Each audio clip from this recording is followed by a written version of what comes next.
Hello students, welcome to today's video lesson. Today we shall be discussing a heartwarming story by Michael Morpurgo titled The Best Christmas Present in the World. Private Peaceful, a novel from which this extract has been taken, won the Los Angeles Times Book Award for Young Adult Fiction. Before we begin discussing the story, let us discuss a little about our author.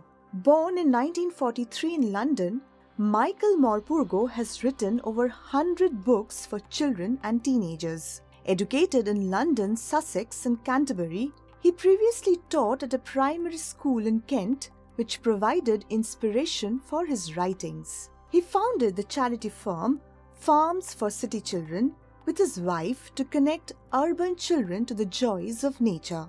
His noted works are Kensuke's Kingdom, The Amazing Story of Adolphus Tips, and War Horse. Apart from numerous literary prizes, Morpurgo has been declared the 2003 and 2005 Children's Laureate. Let us now begin with the story. The narrator of the story discovers and buys a 19th century oak roll-top desk from a junk shop at Birdport, London.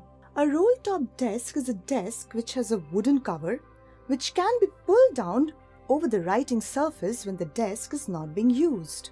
He is repairing the old and shabby furniture in his garage when he finds a small black tin box in a secret drawer hidden in the desk. The box comes with a handwritten note. The note says, "Jim's last letter, received January 25th, 1915, to be buried with me when the time comes." By now, our narrator is very curious and reads the letter inside the box.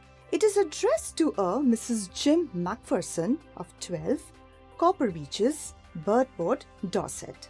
We will now come to the content of the letter. The letter is written by an English Army officer who happens to be Mrs. Macpherson's husband and addresses her as Connie. The writing describes a day of unity between the English and German army in 1914 during the World War I.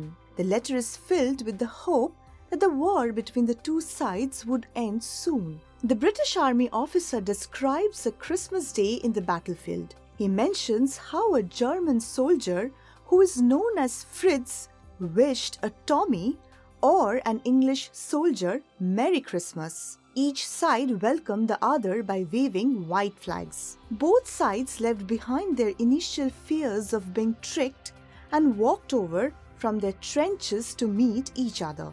The officer writes how overwhelmed he felt when a Fritz officer revealed facts of his earlier life. He used to be a cello player in the orchestra before the war. This friendly act encouraged the British officer to do the same. He revealed that he was a school teacher. Much to his delight, he found the German soldier named Hans Wolf knew all about England due to his love for the British writer Thomas Hardy. Interestingly, you also have one of Thomas Hardy's poems in your book. Do you remember who he is?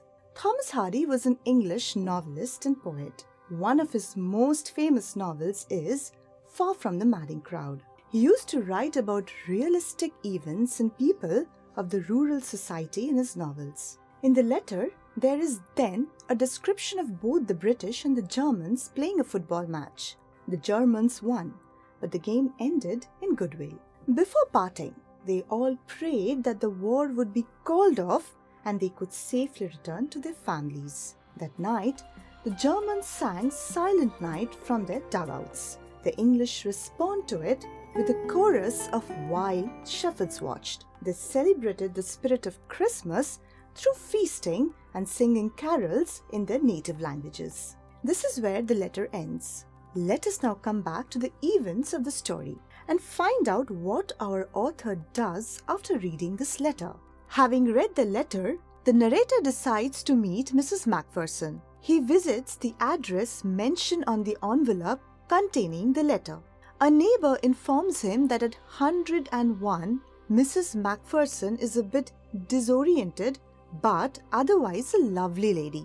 He also directs him to Burlington House Nursing Home, where she had been recently admitted after her house caught fire. On meeting her, the author wishes her a Merry Christmas, addressing her as Connie.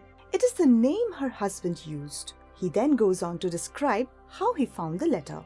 Beaming with happiness, Mrs. Macpherson calls him Jim and says that his visit is the best Christmas gift for her.